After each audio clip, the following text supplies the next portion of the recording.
It's there. Yeah, sorry, you can't unsee. Well, you haven't seen it yet, so you don't have to unsee it. No, we can go. Good afternoon, everybody. We'll call the meeting of the Butler Community College Board of Trustees, call the meeting to order, and we'll start off with the Pledge of Allegiance.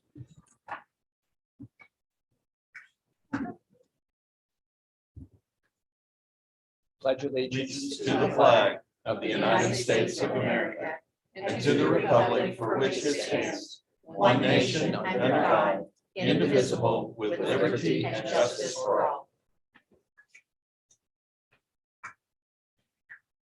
A housekeeping note on before we get to the agenda approval, there's a packet of paperclip materials that has a topic for action on top. On the back of that is a topic for action on the bills and warrants that would be part of the bills and warrants section that's in the consent agenda. So if there was question about that not being there, it was purely a timing issue of when, with the meeting being so early in the month and when the material wasn't ready, the information wasn't ready by the time it had to go to the Secretarial Center. So It's on page 60 in your board book, so you can slip that paper in, and we'll run into the same problem next month because the first day of the month is on Tuesday, which is when we have to get the board book to the Secretarial Center. So we may run into the same issue next month. But What page is it? page 60, bills and 60. warrants. Okay. That's where I just slipped that sheet in on page Okay. 60. there is the other sheet that's attached is a topic for action, a temporary commercial custodial services. Would entertain a motion to amend the agenda to insert this as action item or for would be Roman numeral 10B.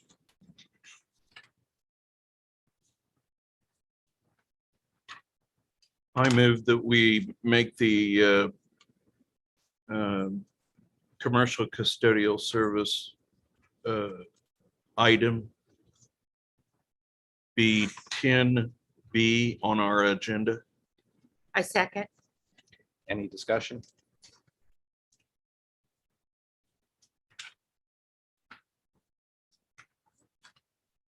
Yep, we vote on that. Trustee Good, Yes. trustee Brungart, Yes. trustee Jolly, trustee Rhodes, Yes. trustee Winslow, Yes. trustee Shearer, Yes. trustee Smith. Yes. Okay. And Shelby, did you also? I had a couple things. Yeah. Okay, I would like to add an item to the board action item. I would just like to move that board approval administration's mask policy be added to board action items. I would second that. I have two other things after that. You're talking about that facility, No, I just, nursing in.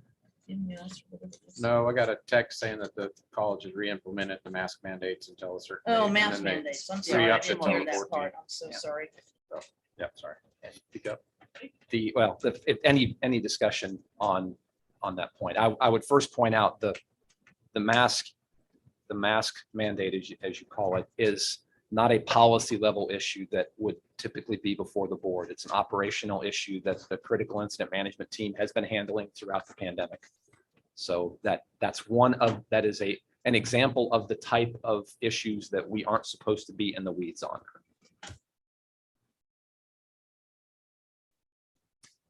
Any other discussion?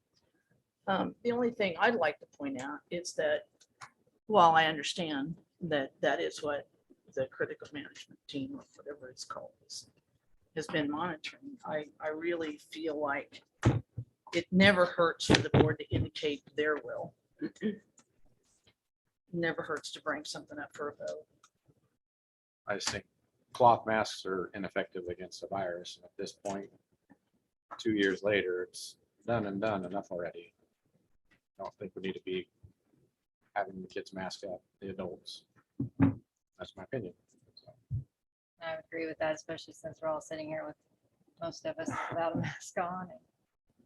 I mean, at graduation last year, every single kid took off their mask and shook our hands and took a picture. I mean, they get it. I just don't think we should ask them to do it. If they would like to, if we want to recommend it, that would be great. Strongly recommended, but Yeah, and be up to them. That, I guess that's the thing is think we need to be forward thinking in terms of giving people their freedoms back and trying to, just don't think it hurts anything. And I know it's not something we want to get involved in on the day-to-day stuff, but I don't see anybody introducing the other side of this, I guess. I just think it's worth a discussion.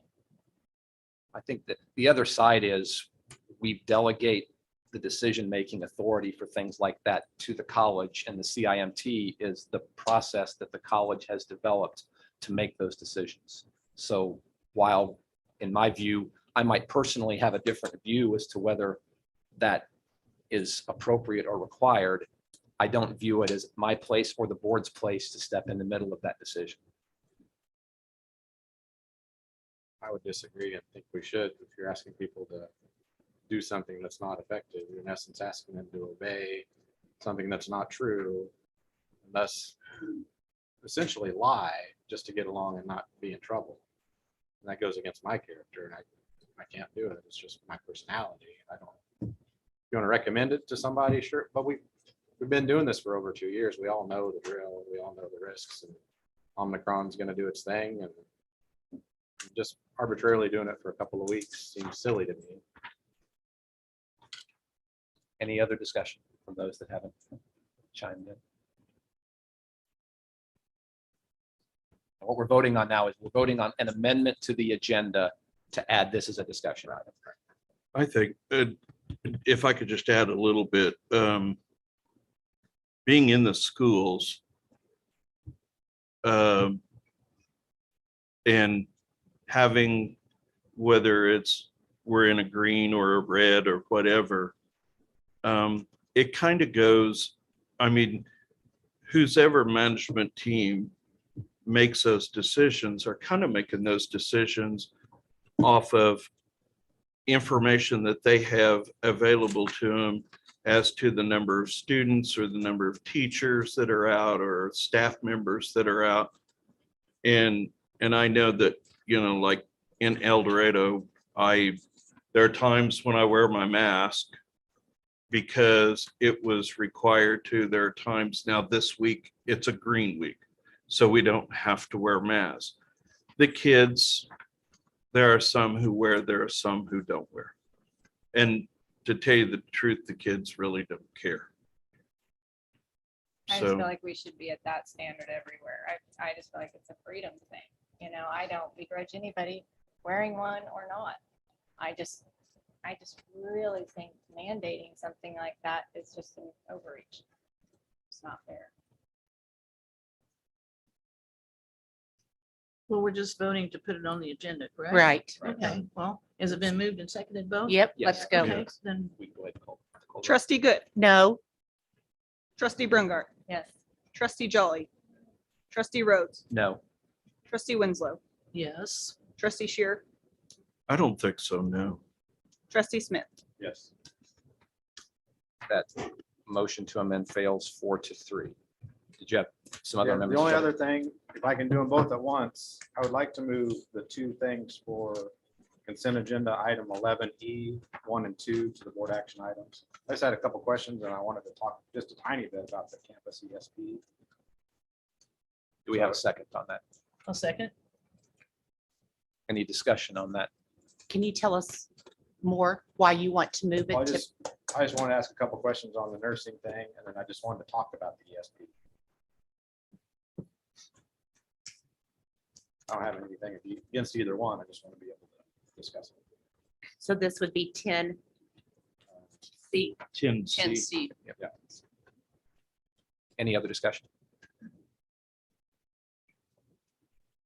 Trustee Good, Yes, Trustee Brungart, Yes. trustee Jolly, trustee Rhodes, Yes. trustee Winslow, Yes. trustee Shear, Yes. trustee Smith. Yes. Let me make a correction, Heather. It would be 10C and 10D. We would need to look at those as separate. Let's do it that way, okay? That's what I was gonna ask. Yeah, 10C and, oh, okay, I see because what you're there's saying. two items. Yes, Let's yes. do 10C and 10D Oh, to make okay. it clearer, okay? Is there any? Did anyone understand that we were voting on something different? I don't think we need. Yeah, I didn't know I how don't to think we need group to it since they redo the were two vote. separate Right, under yeah. the same You letter. should have Right. caught that before we. Yeah. Nope, I understand. I would enter, if there's no more amendments, I would entertain a motion to approve the agenda as amended. So move. Second.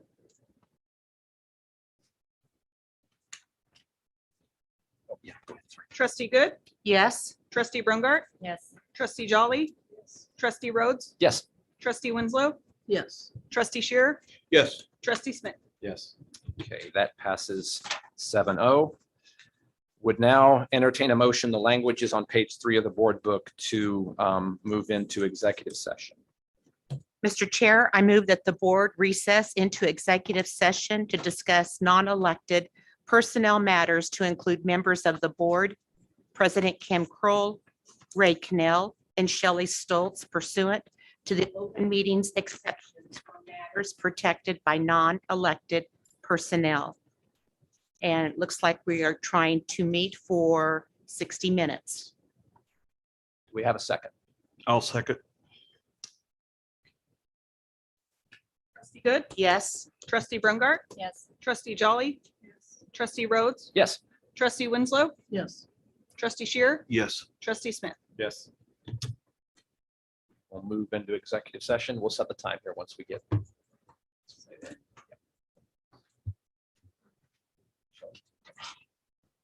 Hey. Yep, stuck in that.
Do you like honey? Oh, yeah. Overkill is it's not. No, not Weird. I do too. Yes. Okay. We are out of executive session and back in regular session At 5:30. and with that, I'll turn the floor over to Dr. Kroll for recognitions. Do we have Jamie online yet? It is Brady. They're two anyway. Okay. Good. They're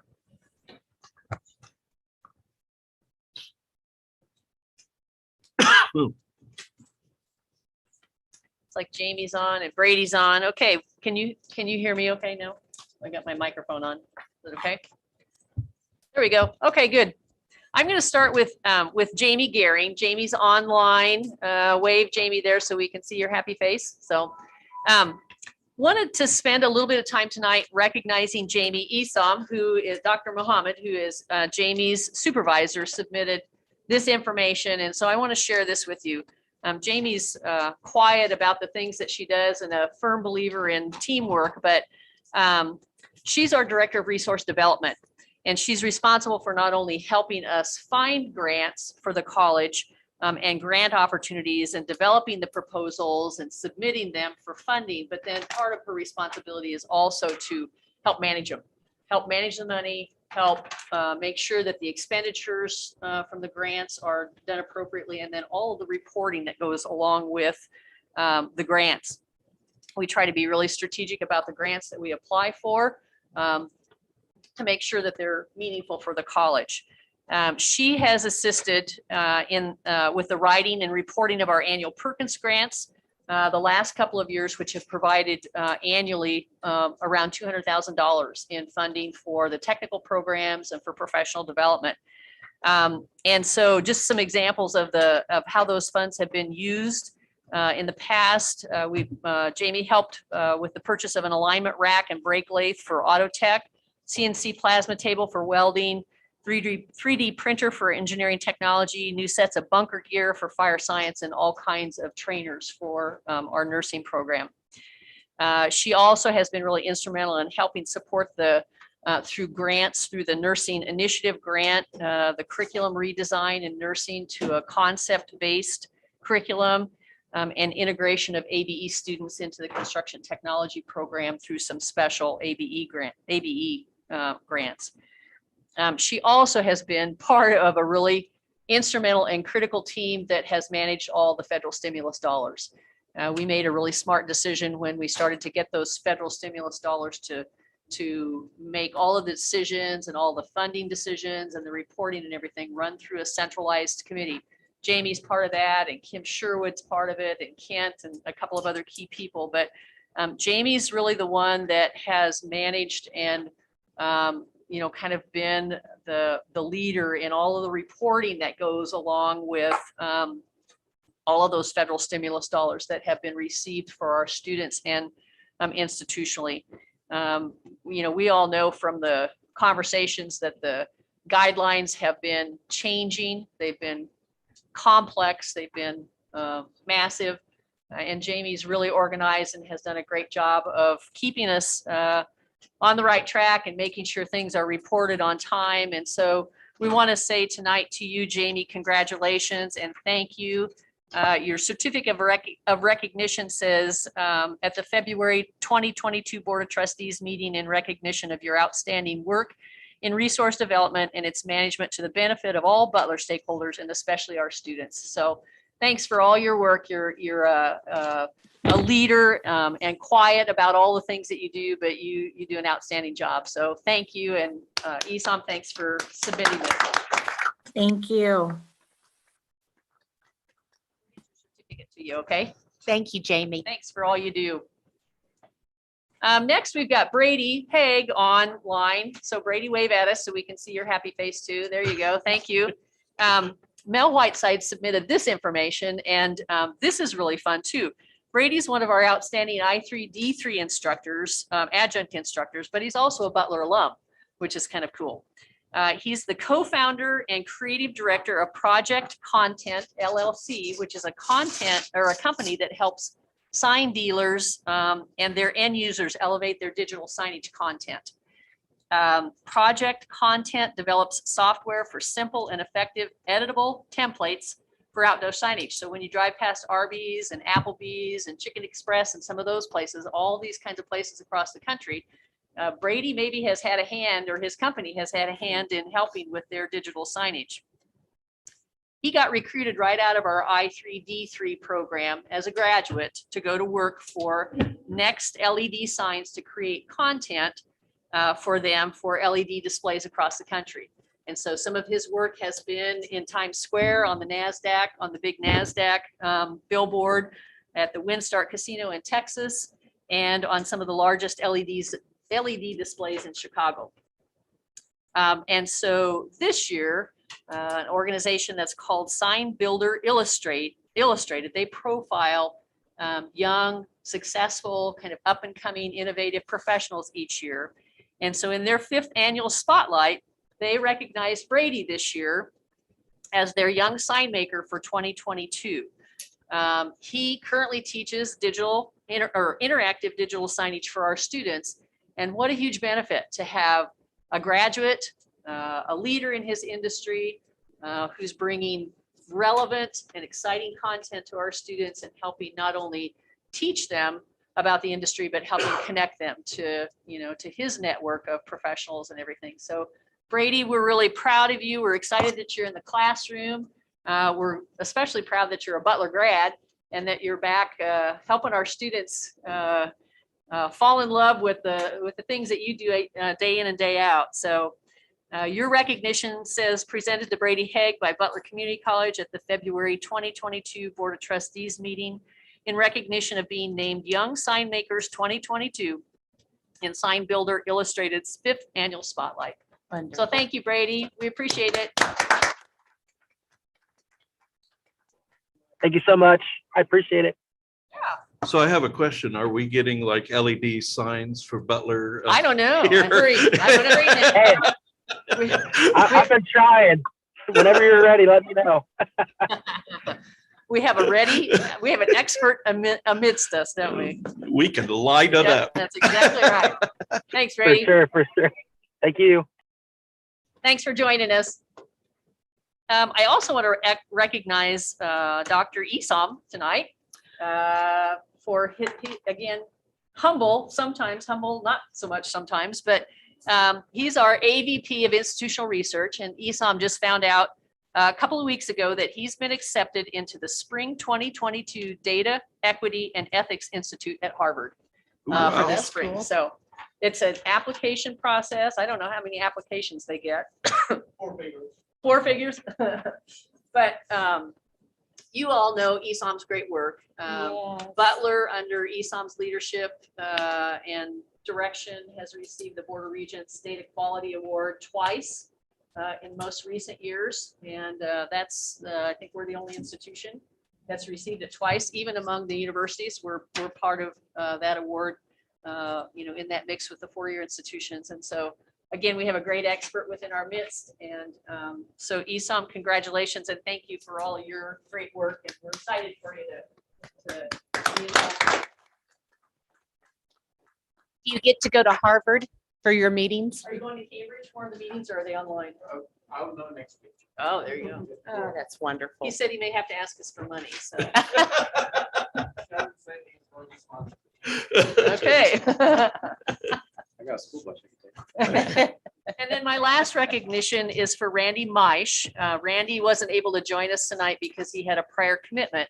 And again, Mel Whiteside is the one that shared this, but Randy is the shop foreman for Dustrol Incorporated and has been instrumental in securing a diesel truck frame with the engine donated for our diesel tech program. He's also been instrumental in loaning the diesel tech program a Volvo diesel truck. Dustrol plans to donate hydraulic cylinders and seal kits to repack them and learn how to do that as part of the hydraulics portion of the program. And he did tell me when he replied back to me, he said, be sure to tell your board that I'm a very strong supporter of our diesel tech program and ready to help in any way that I can. He said to continue to reach out for training aids, tooling, and anything else we need. So even though Randy's not with us, we want to say thank you for his support and congratulate him. That's what I have. Thank you. Great to have the industry partners Exactly. supporting Yep. those CTE programs. Any public comment? No, that wasn't informed of any. Thanks. Okay, moving on to the standing reports.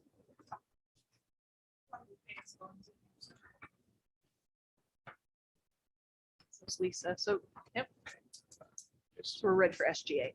Okay, yep. Guadalupe, are you there? Yes, I'm here. All right. My name is Guadalupe Torres. I am SGA president, and I'm here to update you guys on everything we've done this semester. So this semester we began by hosting a full week of activities. On Monday, January 17th, we gave Pack the Power Plant shirts to help support our basketball teams. On Tuesday, January 18th, we began with Activities Unlimited, which gave a chance for students to sign up for clubs. And then later that night, Residential Life hosted a new student social in the East Dorm.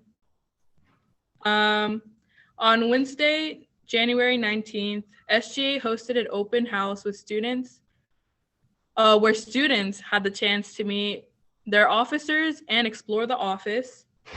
And on Thursday, January 20th, we hosted a bowling event at the El Dorado Fun Center at 7 p.m. And we finished the week off with a movie night at the El Dorado Cinema at 7 p.m. And those are all the updates. Great, thank you very much. What movie did you see? I watched Scream. There it is.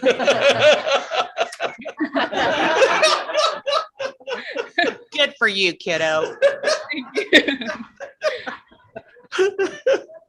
Operational staff report, I see. Lisa is there. Good afternoon. Our ops staff group is gearing up for a busy spring season as we have a few big events on our upcoming schedule.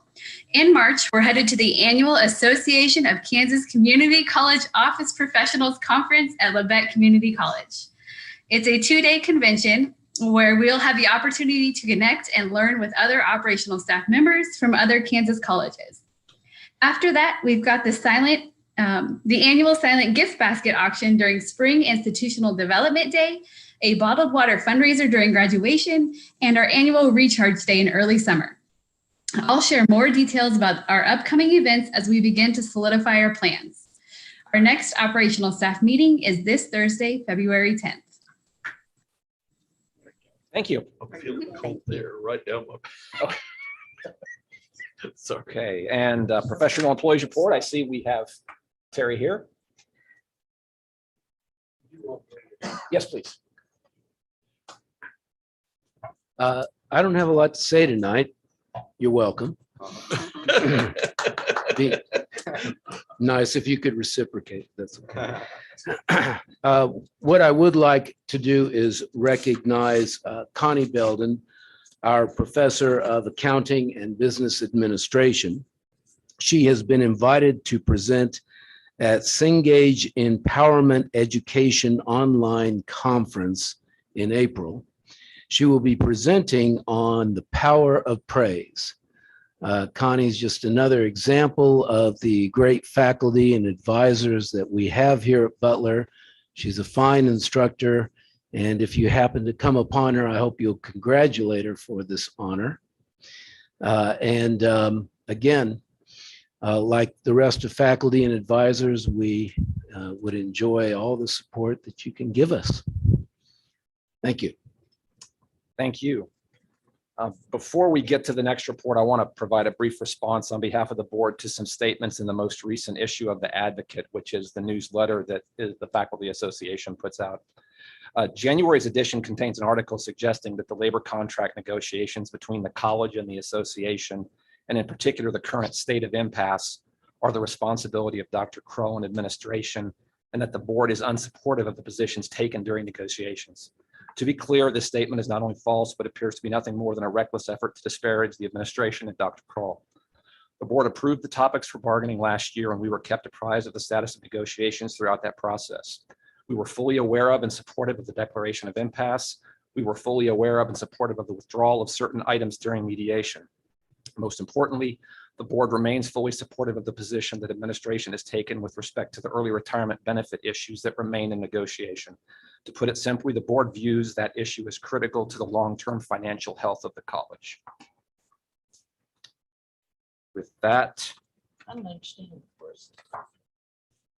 what did you not understand?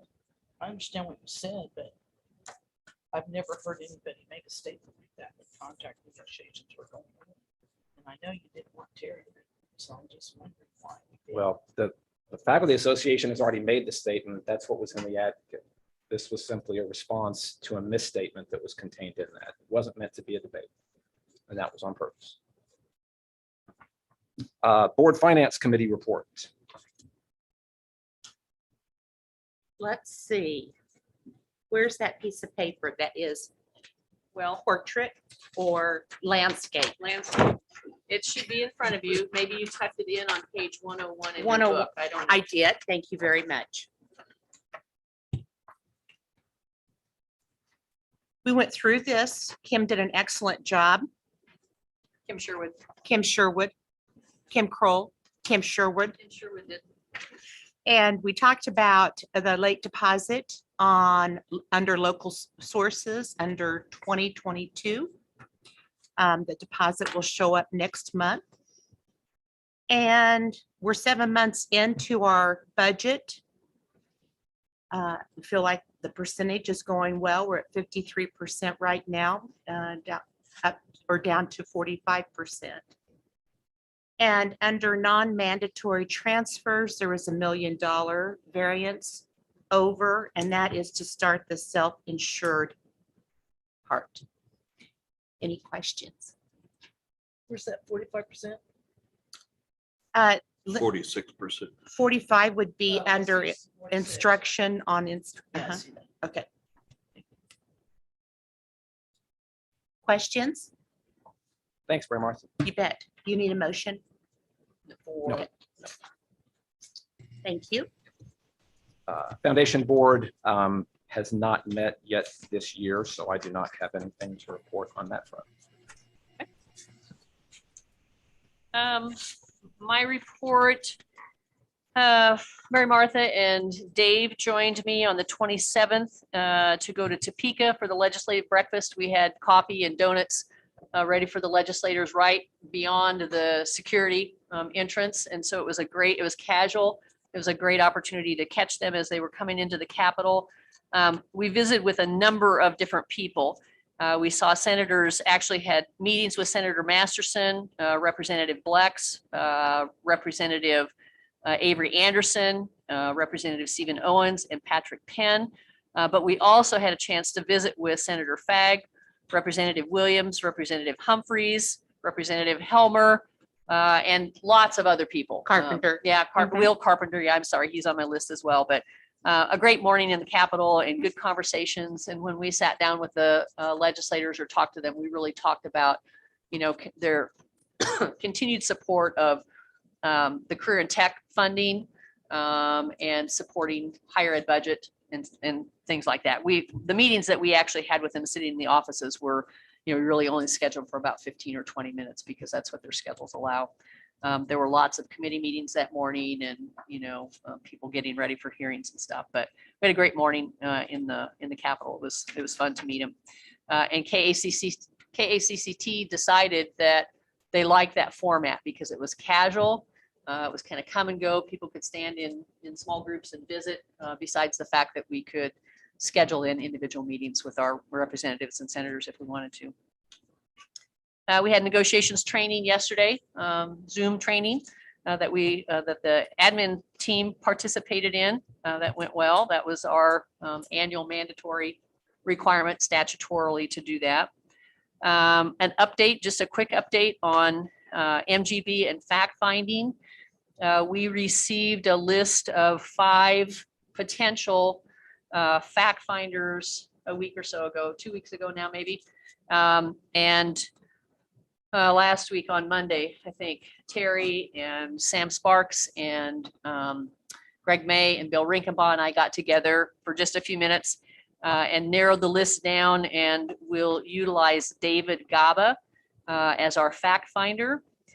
We just have a quick meeting with him tomorrow, a Zoom meeting with him tomorrow to find out procedurally how he wants to move forward, and we'll know more then.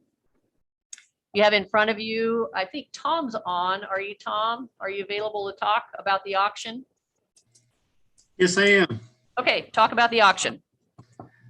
So March the 4th is the 25th anniversary of the Butler benefit auction. It'll be held in the Hubbard building here in the Clifford Stone Room. I believe Dr. Kroll has a ticket for each board member that they can get admittance into the event.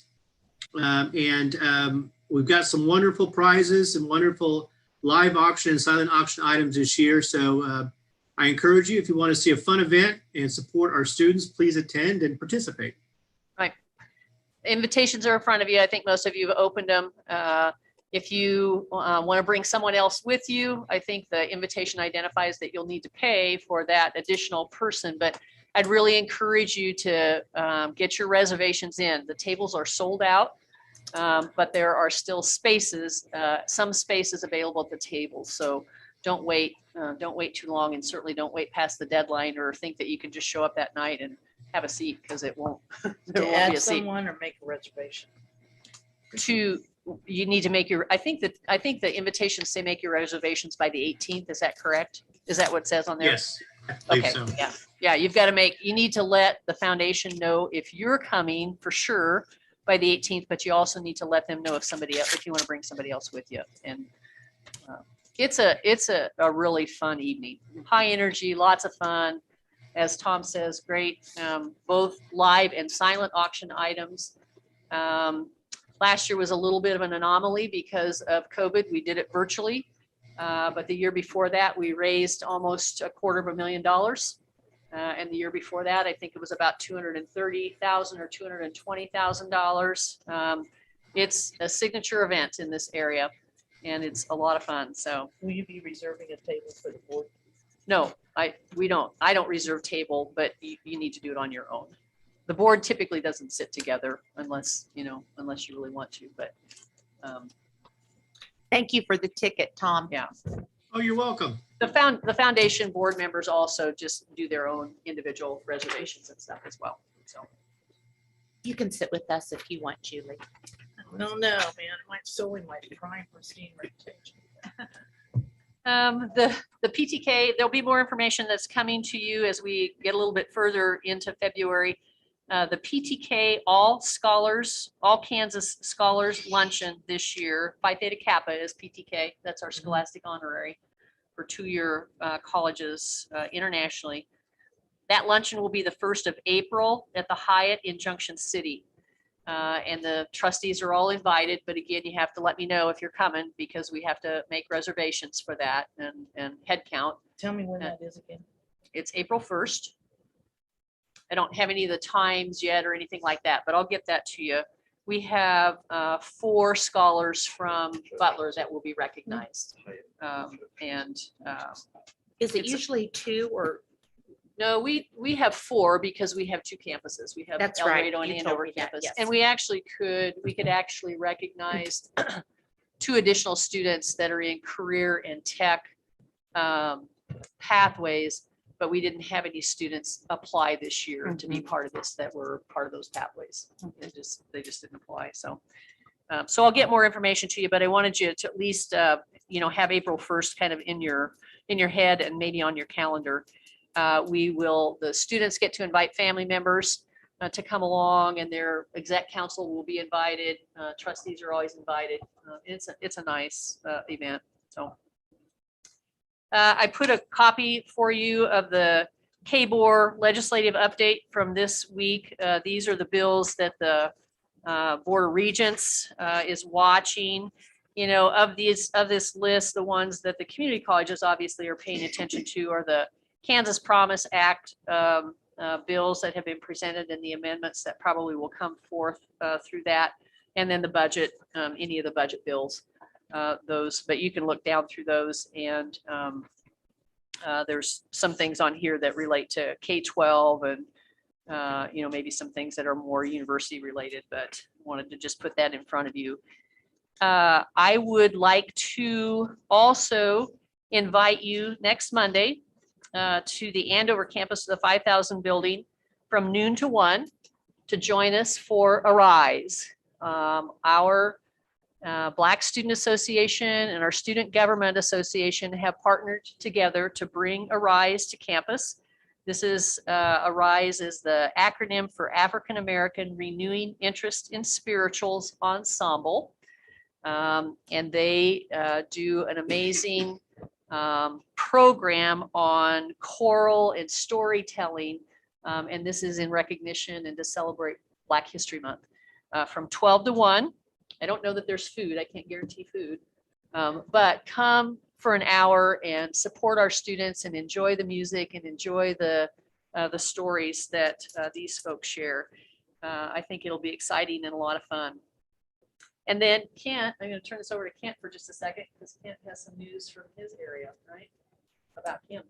Yeah, we just wanted to say a few nice words about Kim Sherwood. Kim has been with the college 23 years. She got recruited away from us to a position at Northwest Missouri University in St. Joe.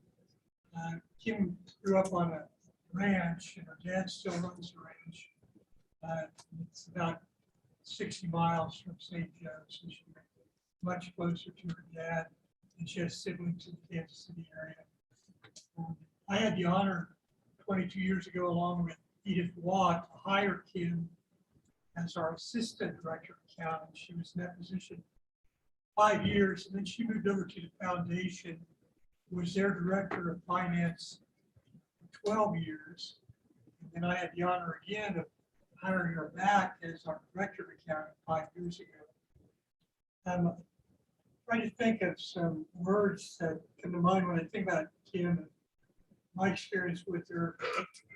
There's probably a better list, but the ones I came up with: competence, patience, approachable, initiative, innovative, and organized. Very organized. So we're going to miss her a lot, but great opportunity. We'll miss her. We will. Yeah. We will. Thanks, yeah. I think that's all I have. Okay, Unless thank you, you Dr. have Crowe. questions. I have a questions? question. I think you should put the capital projects report on here to remind you that maybe have a meeting this week. I don't remember one meeting last year. We didn't have one because we didn't have any capital projects that were that fell underneath that committee's work. Which kind of projects fall under there? Well, bigger projects that would happen on campus. You guys are going to be involved, I think, and kept appraised of the deferred maintenance projects that are happening with Simpson. I would expect they would be on there. But I don't know that they haven't started any work yet. They're just in the process of doing some bidding and those kinds of things, I think, aren't they? Ireland, is that right? Actually, this team projects prior to construction stuff. Yeah. Once the construction started on that capital project. And there's more of the planning of the project. Anything else for Dr. Kroll? Thank you. Educational facilities. We haven't had a meeting, although I need to get in touch with the city or? I've sent them Okay. the information. Okay, Yeah, so yep. you've sent them Yep. my name and everything. Uh-huh. Okay. I will tell you that we submitted, released last week, the RFP for our beverage and bottled beverage products that we have on campus that includes the stadium, because the stadium is where we play our football games and stuff like that. So EFABC will be aware of that. I sent the RFP to Teresa, Tosh, and David, so they have it, but that kind of gets folded in under Butler's agreement for those beverages that we, partner with either Coke or Pepsi. So we've asked for some significant support, sponsorship support at the stadium with the signage, digital signage and the scoreboard, and then, exclusive. Our last agreement was a 10-year exclusive agreement, and that's what we're asking for again, isn't it? A 10-year exclusive agreement with either Coke or Pepsi.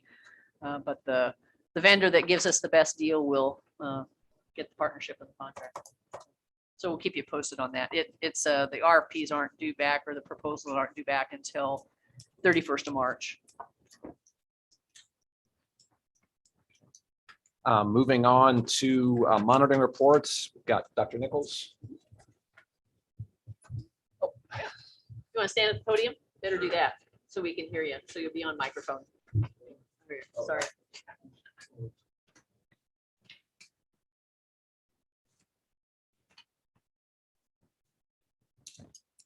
Well, good evening.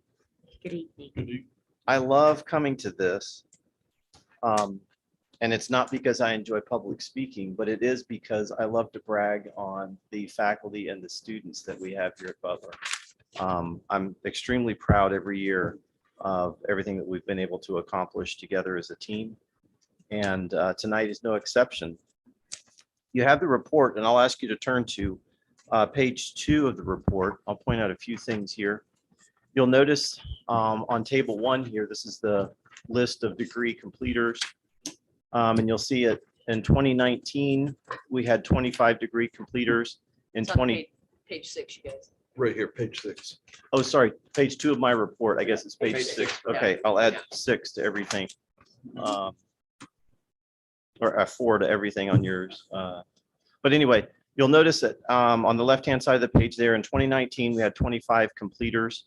In 2020, there were 20 completers. And then in 2021, we were back up to 25 completers in the arts. I like to refer to this as our COVID bounce, and I expect to see that continue next year. On the right-hand side of the page, you'll see that the numbers have consistently increased over the past 5 years, and again, I expect to see those numbers continue to climb. Our Fine Arts and Communications Department or division is doing an exceptional job. If you look at the next page, you'll see the table 2 there shows the credit hours that have been taught. Our 3 largest departments there, speech, music, and art. Those are the Gen Ed courses that make up the largest amount of the courses that are taught from our division. So those numbers continue to be the stronger departments as far as our Gen Eds. I'd like to talk specifically about each department. So on the next page, you'll see the second paragraph down there, the art department faculty continues to exhibit significant art, at significant art venues. Valerie Herring, who is the chair of the department, she was awarded a 30-year service at Butler, which is a testament to the stability of the art program here at Butler. She does a fantastic job. One of the things that I admire about our art instructors in particular is that they stay active in their craft. And I love the fact that they all still exhibit, that they find opportunities and accept opportunities to display their artwork. You'll see that Valerie had 3 art exhibits in Wichita, Wichita Art Museum, the Art House 310, and then the Midwest Center for Photography. Trish Coates was awarded 2 artist residencies in 2021. One was up in Massachusetts, and the other one was in Georgia. And I mentioned there that this prestigious art center that she was invited to. It really is. It's very, very few artists are actually even invited for that residency. And then Rachel Foster had 2 art exhibits, one at University of Central Missouri, and then the other one at Columbia College. This is a great opportunity for our students to see their faculty members still active in the arts. And you'll see there on the next paragraph, 25 of our art students exhibited themselves at the Kpis Museum here in town, and Ashton Carnes received an internship at Mark Arts. So we're proud of our art faculty and proud of our art students. Moving on to dance, down at the bottom of that page. You'll notice Valerie Mack is the chair of the dance department, but DeAndre and Kelsey Teagle, husband and wife team, they teach at area dance studios and also at WSU. So we're really glad to have them on board. DeAndre starred in 2 motion pictures this past year as well, in addition to teaching for us. And then top of the next page, you'll see the statistic there. The Butler Dance Department serves approximately 120 Butler students. These are not all dance students, but these are students that come from many disciplines across campus. Some of them are part of our athletic program. Moving on to mass communication, I'll ask you to move over to page 7 of my report. This gives me an opportunity to brag on our students again. The last paragraph there in the mass communication, I indicate how many of our students received awards at a couple of the conferences. The Kansas Association of Broadcasters Conference, 10 of our Butler students received 12 awards for radio and television programming, which is significantly higher than any other community college in the state. In fact, I think the next highest community college that received awards was 5 or 6. So we have twice as many awards for our students. The next sentence talks about the Kansas Collegiate Media Awards Conference.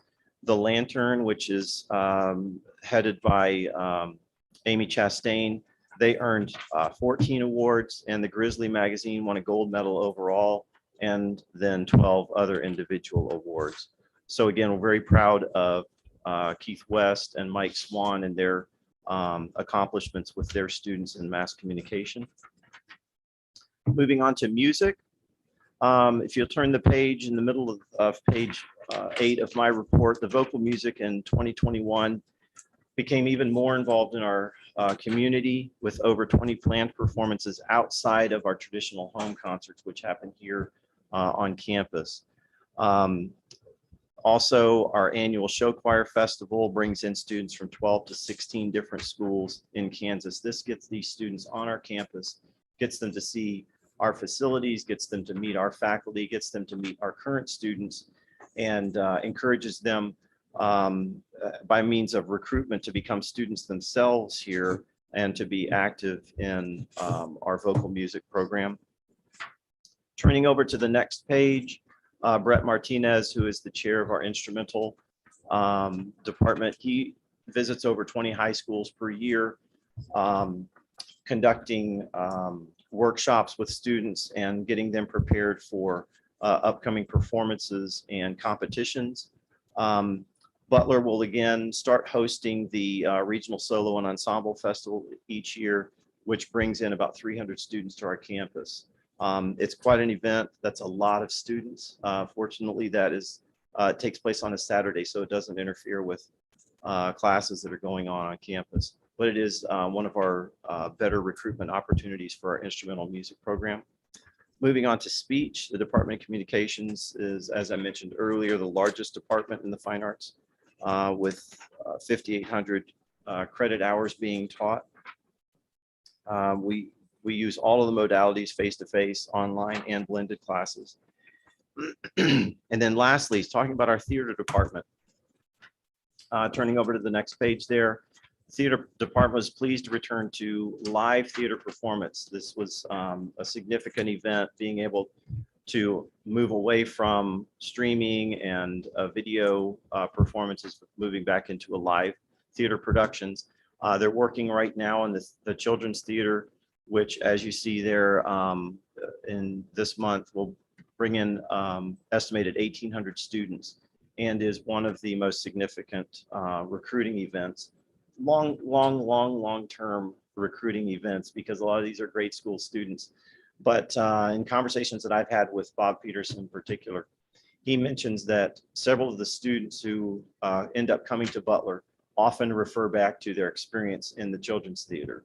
And so this is something, these are seeds that are sown and reaped a long time later, but it's really an important part of what we do here at Butler. I'd like to read the summary here that I closed the report off with. As we meet the needs of our students and stakeholders, we must remember that the FAC division is engaged in making lifelong connections with our students. Theater productions, art shows, musicals, dance recitals, broadcasts, and publications remain a continuing draw for our former students. These events and the instructors who produce them are key elements in maintaining a strong relationship between the college, our alumni, and the community. Our current and former fine arts and communication students are ambassadors of our division and the college as a whole. At this point, I'll entertain any questions.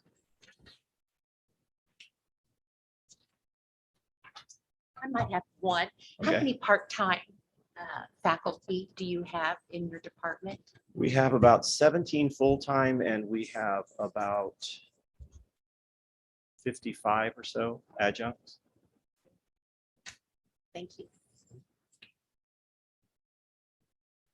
We have all of those special events on your calendar in the board book, and I keep telling you, let me know if you need tickets. Yes, We'll get please do. tickets. So. Yeah, you I'd gotta love to take in see. some of these things. Yeah, I'd love to see as many of you as possible, and especially as we're getting back to more and more live events. There's just something about live theater, live music, live arts that is significantly different than I any went other to type. the Christmas presentation at the Methodist Church. Yes. And I'm telling you, you talk about voices filling the building. It was marvelous. Yeah, it's a great performance. Our art gallery here on campus, we have constantly, I think 6 or 7 shows each year that we put on in that venue.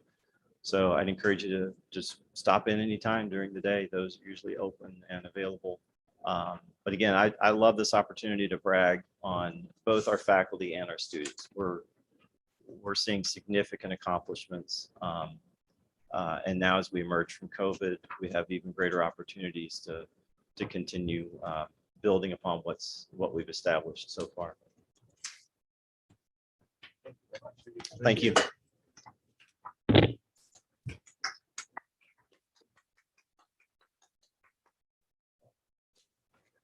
Frankly, I wish more departments would show up here.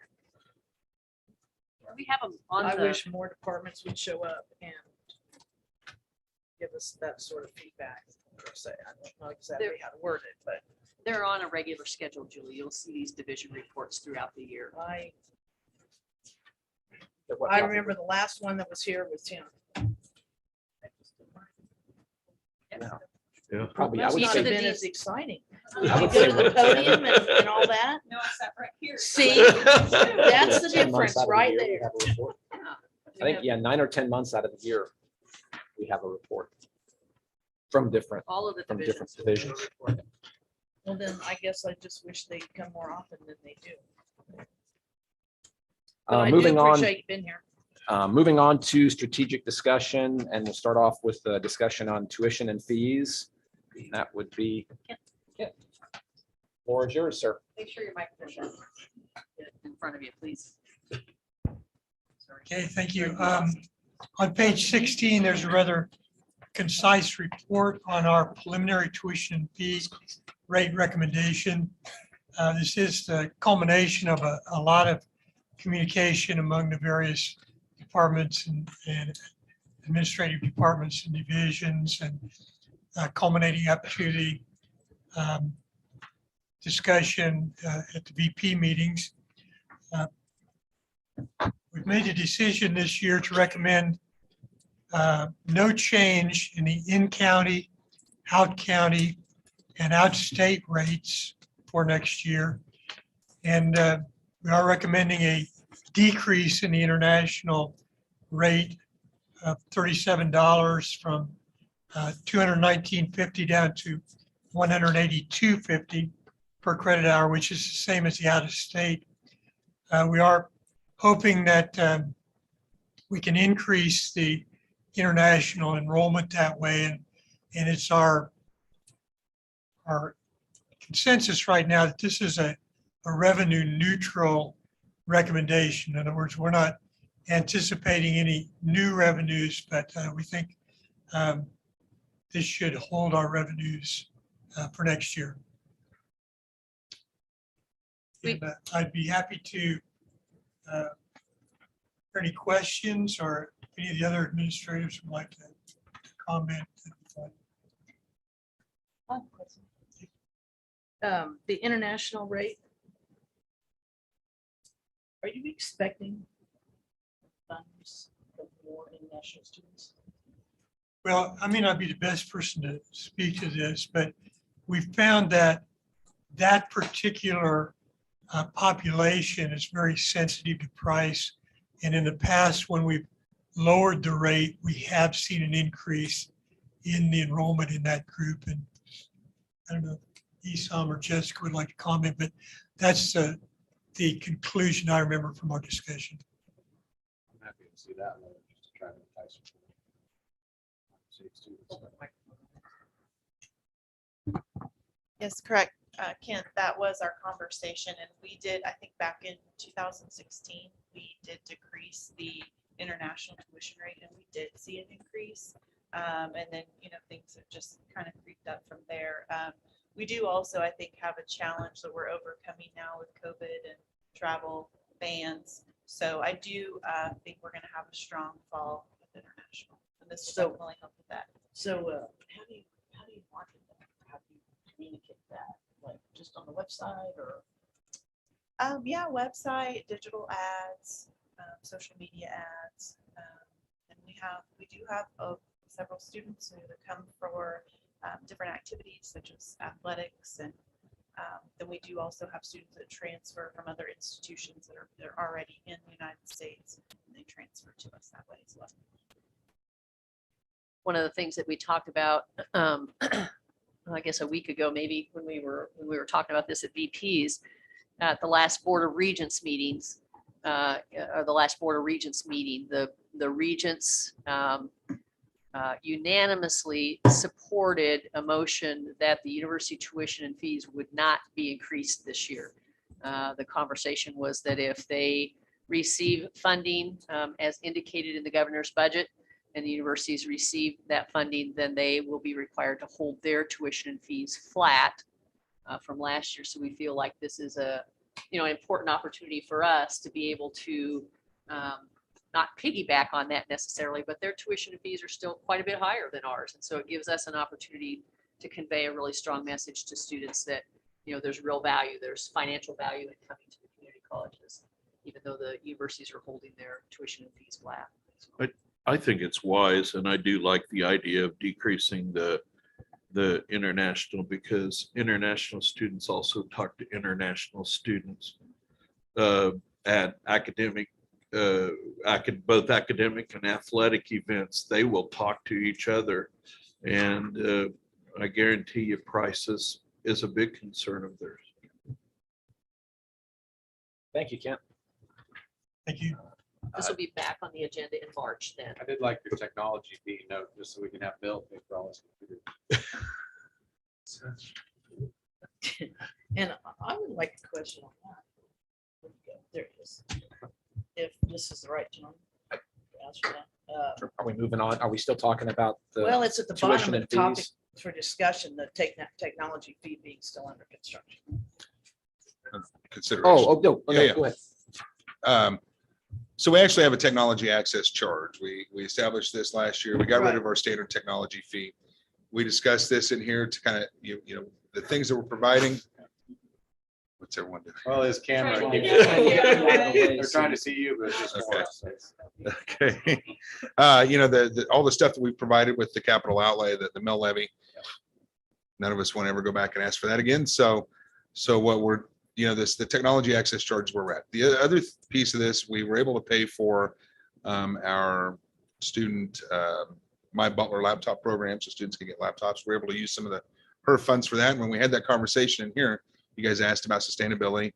And so that is under evaluation right now, what that technology access charge is going to have a slight increase over the next couple of years. We're still, a third or half or more or less, I guess, whatever the number is of, what the universities are and so forth. But, Community colleges. And community Kansas. colleges, yeah. Because, I'm okay with spelling it out if we're higher. Oh, If we're you can below. say- We're Well, lower. Well, if you can say, we, honestly, we have better equipment, we have better this, we have better that, I am totally Yeah. okay with that, you know what my background is. But I do want you to be very conscious, of course, of the comparison of other community colleges in the area and how we rate. And if it's a lot more or not much more, what's the reason? Because when people ask you, that's a good ready answer anyway. Sure.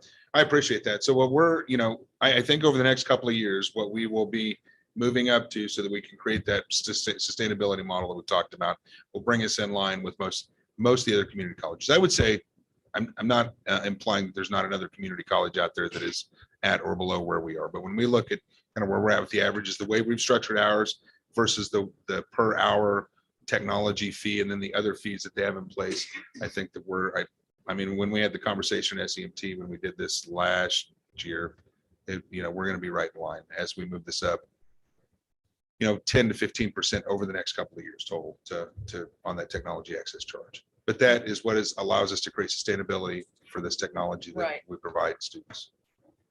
So I appreciate the question though. Thanks, Bill. That's the only one I had. Are you disappointed? Oh.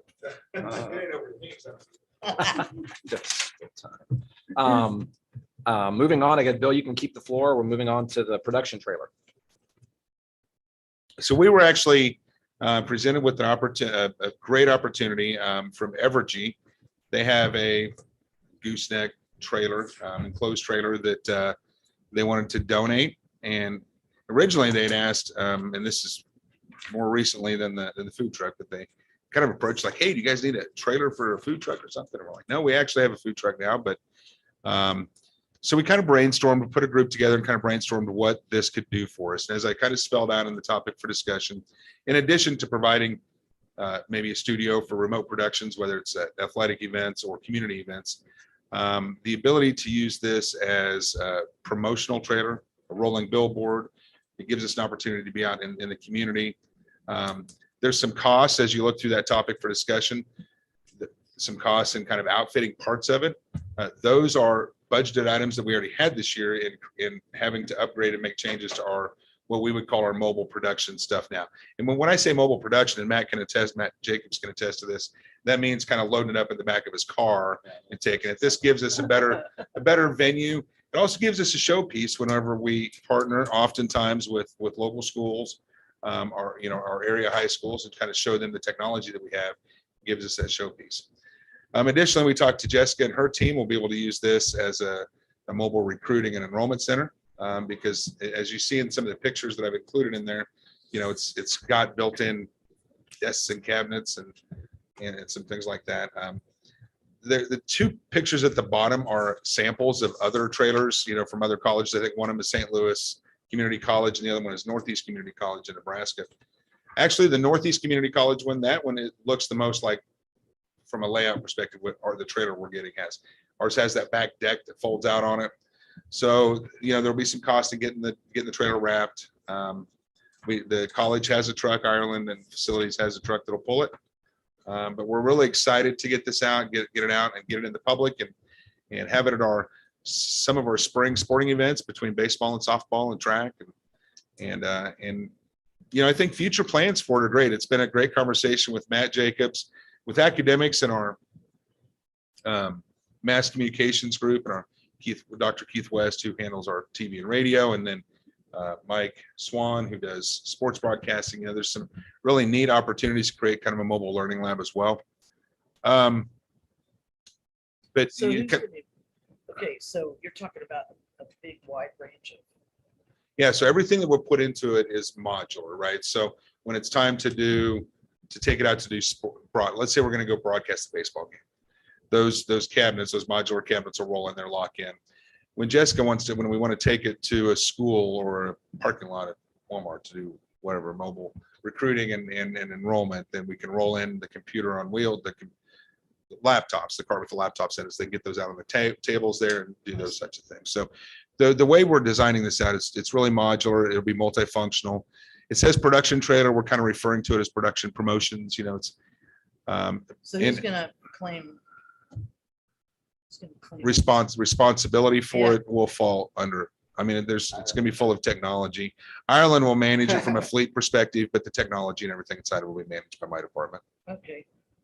So like it'll be mostly yours, but marketing sometimes or. Well, you know what, we'll use it where we can, Okay. where we can use it, I but was we'll gonna be, say- we'll be responsible for the Broad technology purpose, that- okay. and the kind of upkeep on it for sure. I could see this being taken to every high school in the area and used as an enrollment center Yeah. to where you just whistle the kids right outside the school and into your own private Right, office. right. Whistle the kids. And Yeah. although I understand the Perfect. game perspective, I would. Should I would, not of use course, want whistle? you to be very equal with that. I'm sorry, one more time. While I understand the Ironic. game broadcast perspective, I would want you to be extremely equal with that. Oh, We have abs- several sites. Oh, absolutely. Absolutely. And yeah, I think once we get this, we get it wrapped and we kind of get our legs under us a little bit on it, you'll see maybe, I'd like to bring an update back to the board about kind of the things that the You've been group doing has with it. planned. But there's lots of ideas floating around. We haven't had this capability before. Right. You So you're know, gonna have Dr. it all Cole, we painted up talked or to, decaled or whatever yeah, your it'll be picture's totally gonna be. wrapped and look LED awesome. And, lights. you know, maybe pull it, you know, El Dorado, Augusta, Andover, Strobe. Rose Hill, all these parades and city, you know, that we have, that this would be a great thing to drag through there. And so it's a rolling billboard Oh, for no, us. I So, think that's great. You so I know, think there's a lot of some opportunities. excellent perspectives there. So Ireland, the pickup that would be hauling this, is it a four-door pickup? It is four-door pickup. So more people can get It only has 48,000 miles. We very seldom use it anymore. good. We average about 500 miles a year. It's all we average. So this is gonna be a Perfect. great. Yes. And you'll see on the financial piece of this, that we included an optional matching wrap for the truck too, since like to Ireland's point, it doesn't get used. We used to use it to do ag stuff, but they've acquired their own vehicle. So it doesn't get used as much. We'd like to kind of match the wrap and make it a package deal to get out in the community. And you already got that 50,000. The 50,000 is covered in our replacement fund now that we were planning on replacing equipment anyway. So I'm We'll gonna we'll have put that down. we'll have to dig up, we'll have to dig up maybe some, you know, for the wraps, stuff like that. Those were kind of unplanned, but we'll Oh, figure you, that out. you get those donated. Let's have the art department. Hey, that's a great idea. See if we have to check, yeah, like them to design it, that'd be great. Oh, yeah. Curious. But Yeah, I, Gary would do it. there you go. He's a little more than that, I think. though. I appreciate the question. So But thanks for showing us this early. I like having a heads up that we're not voting on it tonight. It's like, hey, here's Yeah, what I we're- really Yeah. like that. I just hate it when we have 3 or 4 days and that's it. well, we're excited to have it. Like I said, it was donated to the foundation. And got to find a way to use it. So I think this is best use. Okay, so it was donated to the foundation. I Yes. don't know that there'll be much for us to vote on this. No, but I mean. Yeah. It's a donation. But to yeah, the I foundation. appreciate If the we're paying advance. for, foundation's paying for the wrap, that. Thanks, Bill. I appreciate you. Next topic for discussion, we've got board governance. You'll see in the board book, starting on page 20, is the update on the Cora requests that have come in over the last month, with a little more to Julie's request from last time, with a little more detail of the Oh, actual, and the I'm actual so glad to language of see the that. request. I think every core request, and I know this is a very limited amount of time, it just happened to be a lot of requests during that time, but I would really like for this to be present in every core request. And I also would like at least every quarter to see the exact, we have a log, core log that we have to keep. I'd like to see that included too. Even though it might be somewhat repetitive, I'd like to see what's been logged in. So Julie, with all this information that you have gained, what would you like to share with the board? I mean, is there information that you have gleaned from this that, Oh, it's already, everybody gets a copy of that. So but is there, it's a self-educating thing. Well, so- nobody else is asking. nobody's else, right? Well, that's not my fault. You know, y'all are free to ask. It just, this is how I do my position here. It doesn't, you know, I could say, well, hey, maybe you guys need to be doing it. Or I could say, hey, maybe you don't need to. But this is how I want to operate. I like to be very sure of information. I like to repeat things and know what I'm talking about. I know that's a weird phrase, but that's exactly what I like to be able to do, converse appropriately and converse accurately. Are you cognizant of all the hours that have been used to fill out these? You know, here's the thing, you can make as much of it as you want. I'm very, in some cases, I think it's been very excessive. But that's just my personal opinion. I think some of the stuff has been more readily available than what's talked about, and sometimes maybe, well, you know, I hear so many things.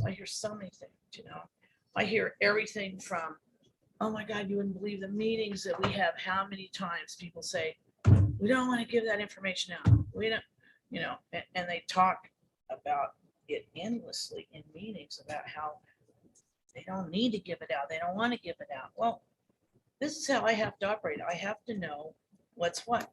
You know, it's just like, for instance, my campaign report.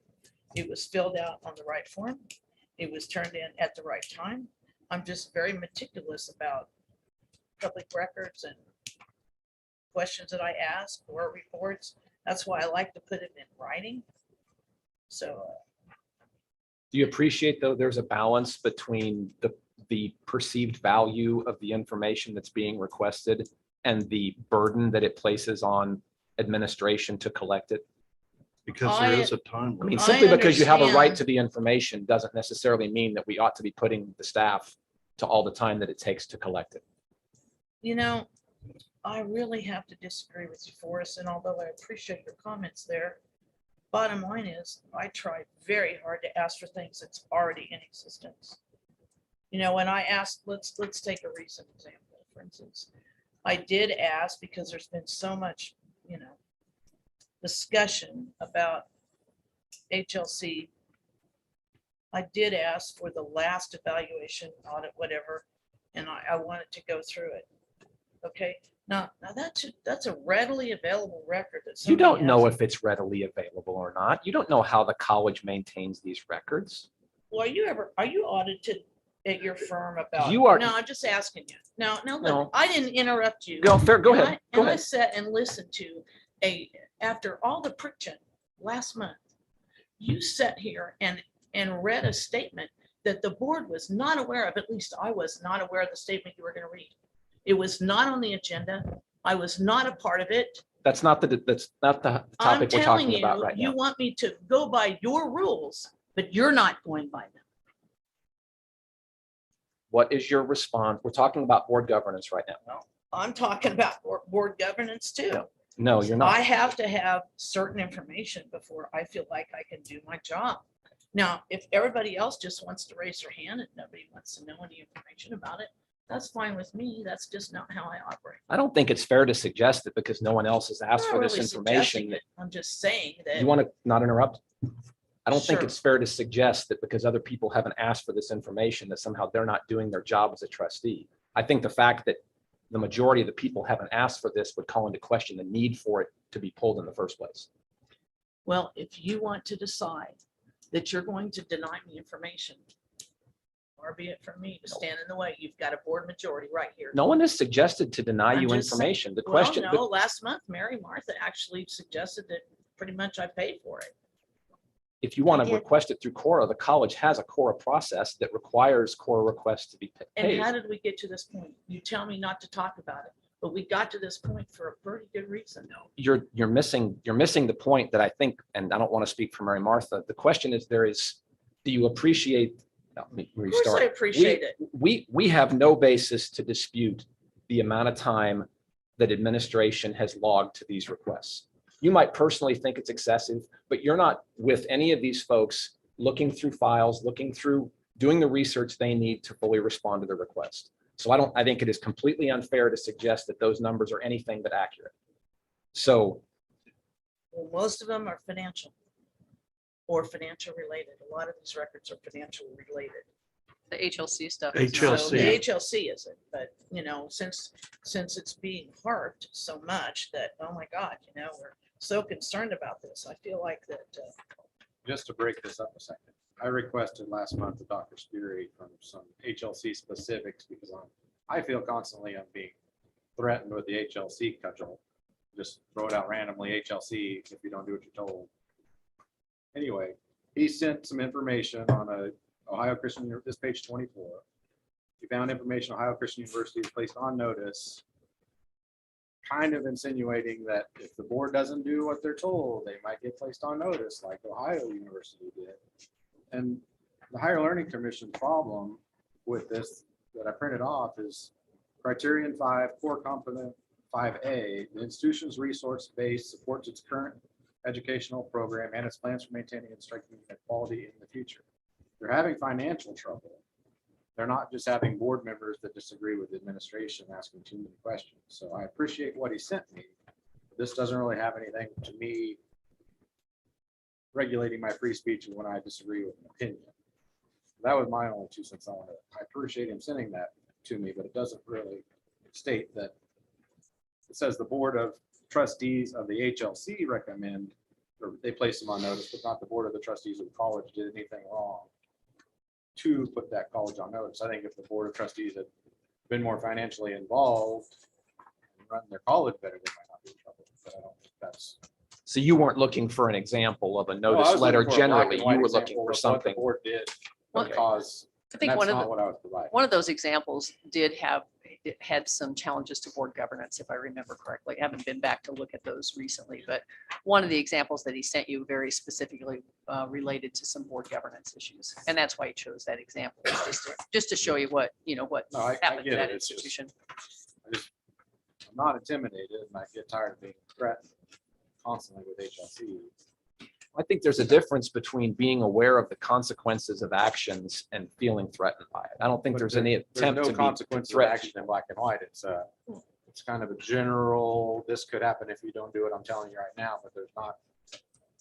Well, we've been told by the folks that we rely on that have done this before, what are the consequences of the behaviors that they've observed, and they've given us their good faith belief of what the concerns are. I don't think that's disagree with fairly. that, and I don't believe it. Well, I understand that, but I don't think that's fairly described as a threat. You ask for their professional opinion and they provide it. No, I don't think it's a threat as much as just a If bullying you don't tactic. do what we say, HLC is going to show up and we don't know who they're going to send, but they're going to look at all your videos and you can't spin those videos. It's like, I'm not trying to spin what I'm saying. I say what I mean. And it's on video. Feel free to watch it. I want all the data from all of our satellite, everywhere I want all the data as possible readily available, so we all know everything. We can make more informed decisions with all the data that we could have. I don't think that's ever been a board governance issue. I mean, your request for data before we make a decision hasn't been a board governance problem. The governance issues have dealt with. Right, but I'm told if I don't obey the, like we passed last month, the 4 board members voted for it, 3 didn't. And if I don't support that, I'm in violation of it. Okay, but that's not going to cause HLC problems. In your view? In my view, and I haven't been proven otherwise. Well, the concern with that is that the proof otherwise might be when we get when HLC comes in and hits us over the head. And at that point, it's a little too late to do anything about it. Not if Right, we but have a. If we're financially stable, providing a good product in a proper manner, we're not going to have. any That's suspicion not- about We have to make sure, we have to meet all 5 criterion, and criterion 2 and 5 really relate to governance issues. And some of the governance concerns that they're going to have are your direct communications with students. Some of those kinds of things are absolute concerns that they'll have. That's just one single example. The training guy you brought in last month told us to directly communicate with the students when they communicate with us. I don't think that that's They exactly what she said intended. if they talk with us, we let them know we've heard them. We're interested in what they have to say. I'm not saying we don't hand it off to you, but we don't ignore them like we've been. We're told not for a even couple of allowed to years. communicate with them. You have our mails blocked. They I have to don't go have- to a I special don't have your step. mail blocked, Well, sure you Shirley. do. They have to go an So- extra step to find our name. Just send us an email Your direct. your email as a trustee is on the website Oh, I associated know with it your is. name. But if you do the trustees at Butler County, okay, then it doesn't come to us. It only comes to your 3, plus the people that you decided that's going to be on. that And the email. person that sent that email gets a response Right, that we passed. specifically provides a link to your individual emails. If they would- It is yeah. not You're that right, but difficult. was Don't it make it really out. to be. necessary to do that? Was it really The necessary? board felt that it was. No, Yes. the majority That is felt that it was. that is the board. Okay, well, you just got done delivering a heck of Julie, a I think we statement. not voted- All of us voted to add that amendment to the. The board is an entity that acts on a majority vote. That is how this organization is set up. Right. Well, then where was your majority vote to put whatever you read as a statement on the agenda? And where was the sanction of all the board members that it was okay? When you tell me not to discuss anything with anybody, and you tell Shelby that too, not to Do you have discuss anything anything else? that is Do related. you have anything I'm else saying it's a on double board standard governance? and I'm calling you out on it, Forrest. We will agree to disagree on that. Do Very you have much anything so. else on board governance? Yeah, I think it's great. I think all of these emails in here are good. I was disappointed to see that when it got from my email into the log that I know that we keep, it was changed. And so every quarter, I would like to have that log. Now, the last couple of times I've requested something, I've gotten it in a very reasonable amount of time. As long as I continue to get that information, I don't need to write chorus. But I went for a whole year and didn't write any chorus. Does anyone else have any comments to make on the board governance issues? My only comment would be that in the training we received last week, she was very clear about if you have 4-3 votes on whatever the issues are, then you don't have a cohesive board. And I think what's so frustrating about society in general right now is like we're somehow coached in being on these two extremes. And I feel like in everything, it's like most people are probably here, not here. And I'm sorry, but I feel like I've stepped into a hornet's nest, and a lot of times it's just a lot of like, am I watching a middle school fight or am I watching a discussion? It's not cool, not fun, really ridiculous. So I just, and I shouldn't comment that way because it's not helping anything. But that's the point. It's like if you've got someone that doesn't feel like they're getting information, then why? If she's causing extra time for the administration, then try to bridge that gap on why she feels that way. Just don't think it's that difficult to do that. But I literally just arrived, but it's been kind of wild. And one more thing, I do agree with Julie on you speaking on behalf of the board. I didn't disagree with anything you said, but I also wasn't made aware of that. So saying that you're speaking on behalf of the board and not notifying the board about the statement, if one of us did that and said it was on behalf of the board, you call the HLC. It would be horrible. It's not an HLC issue. But That's what understand you've No, been I claiming appreciate it that. is. I appreciate that feedback. But it wasn't right. You know, you coached us last meeting. You can't do this. You can't, This and has during that nothing to do with what it we does, talked about Forrest. last I think- meeting. I think No, we it made does our not. points and should Yes. drive on. Let's move on. I agree. Move on. Thank you. Okay, board action items, the software development. Is Mel here? Yes. Oh, soon, okay.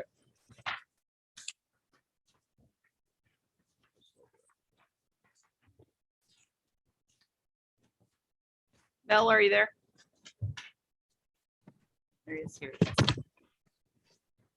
Hello, Hello. Hi, Mel. how is everyone? Good. Good. Good.